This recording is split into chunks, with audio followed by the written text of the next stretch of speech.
যে আমি আমি স্ট্যানফোর্ড ইউনিভার্সিটি থেকে অনার্স মাস্টার্স কমপ্লিট করেছি জার্নালিজম ডিপার্টমেন্টের উপরে।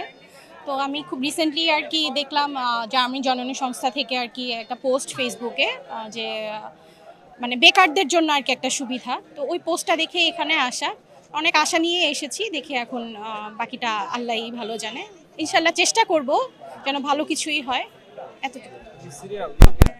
আমরা মহিলা কলেজে পড়াশোনা করতেছি, পাশাপাশি একটা জবের বেশি প্রয়োজন, ফিন্যান্সিং মানে ফ্যামিলির ফিন্যান্সিং এতে, আর আমরা যাতে নিজেদের পড়াশোনার খরচটা নিজেরাই চালাতে পারি, বহন করতে পারি, তার জন্য এখানে আসছি। 2-3 জায়গায় সিভি দিছি। এখন আমাদের মানে এডুকেশনাল কোয়ালিফিকেশন অনুযায়ী চাকরি দিবে। এখন দেখতেছি প্রত্যাশা, একটা চাকরির অনেক প্রত্যাশায় এখানে আসছি। এখন দেখতেছি কি হয়।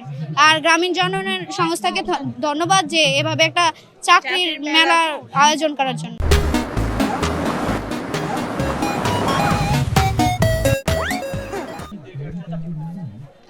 আসলে এর আগে আমি কখনোই চাকরি টাকরি করি নাই। আর একটা মেয়ের জন্য চাকরি খুবই প্রয়োজন, যেহেতু একটা মেয়ে পড়াশোনা চালানোর খরচ, তারপরে হচ্ছে নিজে কিছু চলার জন্য টাকা পয়সা প্রয়োজন হয়। এই কারণে চাকরি খুবই দরকার। এই কারণে আমি একটা চাকরি খুঁজতেছি, এই কারণে দিয়েছি সিভি জমা। এখন দেখতেছি কি হয়, এটাই। আমাদের পদগুলো হচ্ছে সেলুন সার্ভিস, জামা থাকতে হবে সেলুন সার্ভিসে, আর হচ্ছে কেমন সারা পাচ্ছেন? আর কেমন স্যালারি দিবেন যারা চাকরিতে আসতে চাচ্ছে? সর্বনিম্ন 5,000 থেকে স্টার্ট হবে। তাদের কাজের উপর ডিপেন্ড করবে কীরকম স্যালারি পাবে।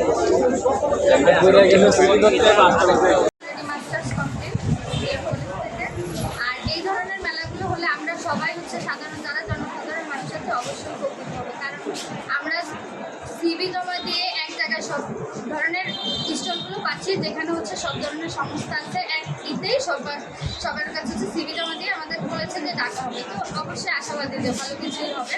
আর ভোলা এরকম মেলা আমরা চাচ্ছিলাম, হওয়ায় ভালোই হয়েছে। আমরা দিক হলো যারা তুলনামূলকভাবে পিছিয়ে পড়া জনগোষ্ঠী আছে তাদেরকে প্রশিক্ষণ প্রদান করা এবং প্রশিক্ষণ পরবর্তীতে মেলার মাধ্যমে চাকরিদাতা প্রতিষ্ঠানের সাথে সংযোগ স্থাপন করা। এর মাধ্যমে বলার জন্য কতটা গুরুত্বপূর্ণ?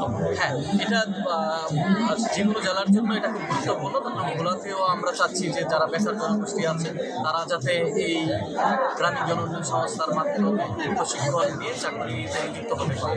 আলটিমেটলি তারা চাকরিতে নিযুক্ত হতে পারে, তাহলে তাদের যে টেকসই কর্মসংস্থান হবে, তাদের দারিদ্র বিমোচন হবে, তাদের জীবনমান উন্নয়ন হবে, পরিবার সমাজ, হ্যাঁ তাদের পরিবার এবং যেমন উন্নয়ন হবে, পাশাপাশি আমাদের দেশের বিশাল জনগোষ্ঠী বেকার আছে, সেই বেকারত্ব পুরো নামটা